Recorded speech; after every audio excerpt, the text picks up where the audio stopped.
the most important number in business isn't revenue, it's not growth, it's not market share, it's profit margin. Because profit margin tells you everything about a company's competitive advantage, its pricing power, and its ability to create shareholder value. The average S&P 500 company operates on a net profit margin around 10 to 12%. Good companies might hit 20%. But today, we're examining 15 extraordinary companies that keep over 40% of revenue as pure profit. These are the most efficient money-making machines in public markets. Let's start with the obvious winners, payment networks. Visa and Mastercard operate on net profit margins of 55% and 46% respectively. Think about that business model. They don't lend money, so they take no credit risk. They don't hold inventory. They just facilitate transactions, taking a tiny slice of each payment. But when you process trillions in volume, tiny slices become enormous profits. Mastercard follows the same playbook. Network effects mean merchants must accept them and consumers want them. It's a two-sided platform with pricing power on both ends.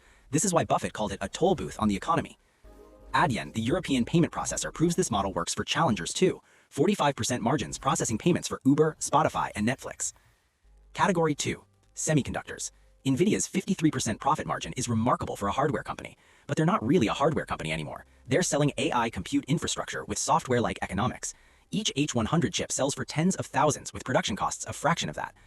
TSMC's 44% margin comes from a different moat, manufacturing excellence. They're the only company that can produce cutting-edge 3-nanometer chips at scale. When you have no real competition, you set prices. Micron at 46% shows that even commodity products like memory can generate exceptional margins during upcycles when supply is constrained. VeriSign deserves special mention, 51% margins from controlling .com and .net domains. That's a literal monopoly on internet infrastructure. Now the truly remarkable margin champions, asset managers.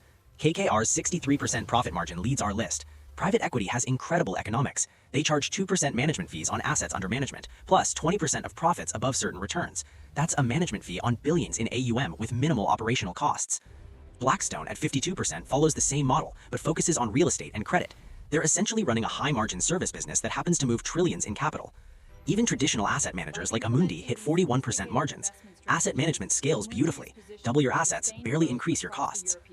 Then there are the controversial high-margin businesses. Altria at 45% proves that Vice is profitable.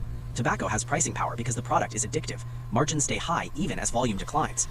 Evolution at 49% operates in online gambling infrastructure. They provide live dealer gaming to online casinos. It's a B2B model in a high-growth industry with significant barriers to entry.